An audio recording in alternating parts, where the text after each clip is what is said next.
세계에서 가장 비싼 예술품이 가장 유명한 건 아닙니다. 두 작품 모두 레오나르도 다빈치가 제작했지만요. 여러분도 들어보셨을 모나리자부터 시작하죠. 매년 약 1,000만 명의 사람들이 모나리자의 매혹적인 미소를 보기 위해 모여듭니다. 하지만 크리스티 경매에서 4억 5천만 달러라는 역대 최고가 기록을 세운 건 그의 또 다른 작품인 살바도르 문디였어요. 구매자는 중동 왕자였는데 그는 2017년에 이 그림을 몰래 가져가기로 결정했습니다. 아마도 논란의 여지가 있기 때문이었겠죠. 우선 일부 전문가들은 다빈치가 정말 이 그림을 그렸는지에 대해 의구심을 품고 있습니다. 그들은 이 그림이 그 유명한 화가의 평소 스타일과 일치하지 않는다고 말해요. 그렇다고 해서 모나리자가 더 저렴하다는 뜻은 아니에요. 사실 귀중한 것으로 간주됩니다. 10억 달러가 넘는다는 의견도 있지만 추정하기는 어려워요.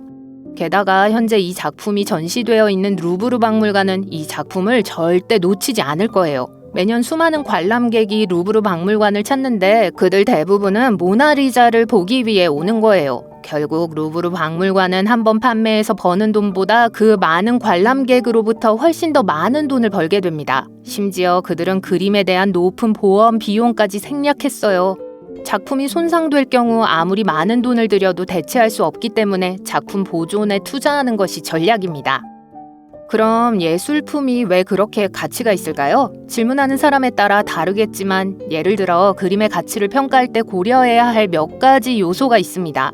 그림의 나이, 상태, 화가의 인기도, 그림에 얽힌 뒷이야기 등이 그것이죠. 모나리자를 예로 들면 19세기까지만 해도 평범한 그림으로 여겨졌어요. 한때 루브르 박물관에서 도난당했다는 사실도 모나리자의 신비와 가치를 더했어요. 피카소 자신도 그림의 행방에 대해 신문을 받기 위해 소환되었다는 사실까지 더하면 모나리자가 왜 그렇게 많은 인기를 얻었는지 쉽게 이해할 수 있습니다. 하지만 가장 비싼 현대 그림은 2천만 달러가 조금 넘는 가격에 팔렸어요. 이 작품은 네덜란드계 미국인 예술가가 1955년에 추상적인 풍경인 인터체인지를 제작한 작품인데요. 여인이 누워있는 것처럼 보이는 커다란 분홍색 영역이 있습니다. 또한 파란색, 노란색, 주황색으로 여인의 윤곽이 그려져 있어요.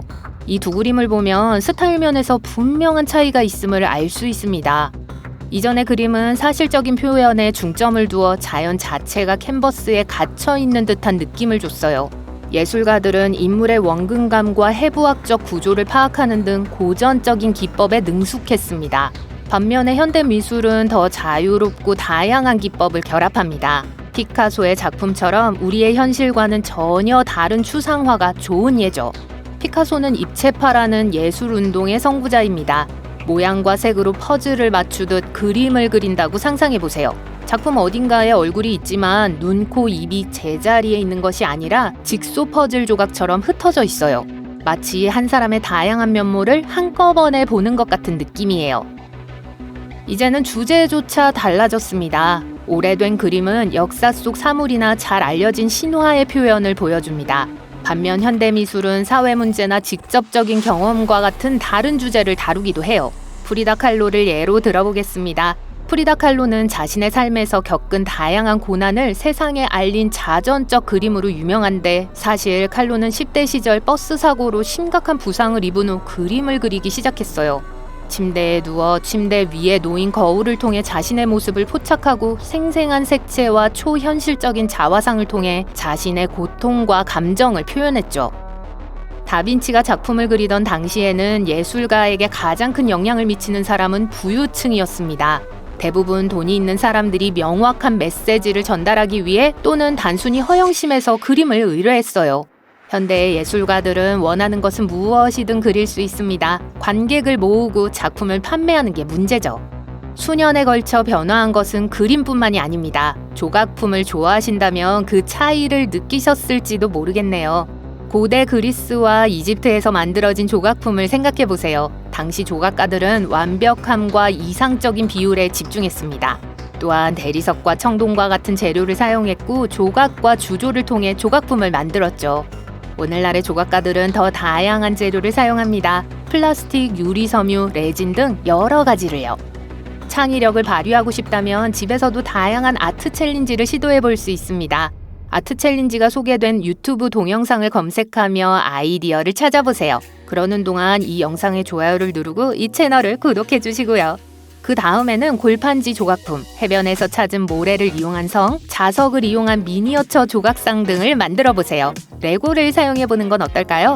현재 가장 큰 레고 조각상 기록을 깨려면 500만 개 이상의 작은 조각이 필요하긴 하지만요. 이 작품은 타워 브릿지의 복제품을 묘사한 것으로 높이가 13m가 넘습니다.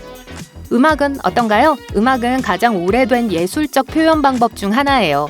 고고학자들은 4만 년이 넘는 고대 뼈피리를 발견했어요. 예를 들어 고대 이집트, 그리스, 로마에서는 음악이 대중적이었고 중요한 의식에 자주 사용됐습니다. 당시에는 검은고, 하프, 팬플루트 같은 악기를 사용했어요. 바로크 시대에는 바흐와 같은 작곡가가 팝의 아이돌과 같은 존재였습니다. 그들의 음악은 오늘날에도 여전히 유명하잖아요.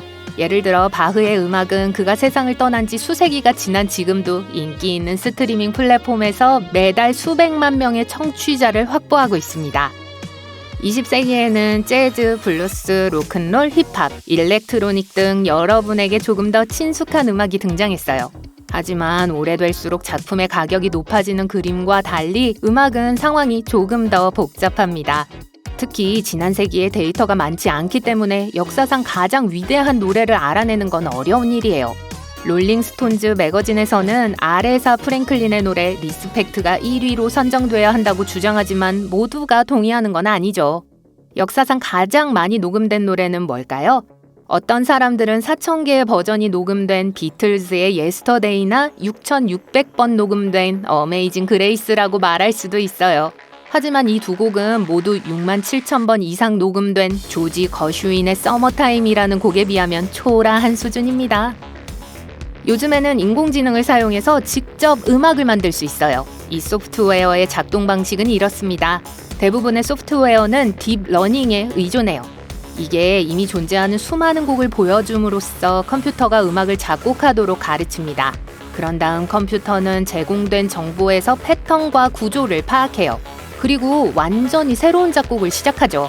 이렇게 AI 음악 제작자가 충분한 훈련을 받고 나면 여러분은 템포, 키, 장르 등 음악 제작에 필요한 모든 종류의 정보를 입력하면 돼요. 문학도 예전과는 다릅니다. 예를 들어 고대 그리스인들은 시적 템포의 일종인 육가군을 사용했어요. 이 시기에 전설적인 호머가 일리아드와 오디세이를 썼습니다.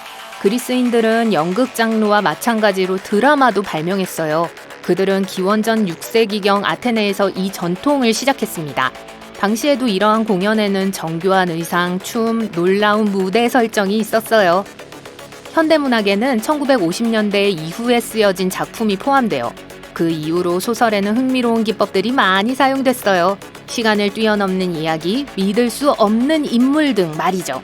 오늘날 작가들은 독자에게 직접 말을 걸며 제4의 벽을 깨는 것을 두려워하지 않습니다. 역사상 가장 많이 팔린 책에 관해서는 추정하기가 조금 복잡해지는데요. 대부분의 사람들은 찰스 디킨스의 두 도시 이야기를 가장 많이 추측해요. 일부 보고에 따르면 전 세계에서 2억 부 이상 판매됐다고 해요. 100개 이상의 언어로 번역됐다는 건 말할 것도 없고요. 여러분도 한번 읽어보세요.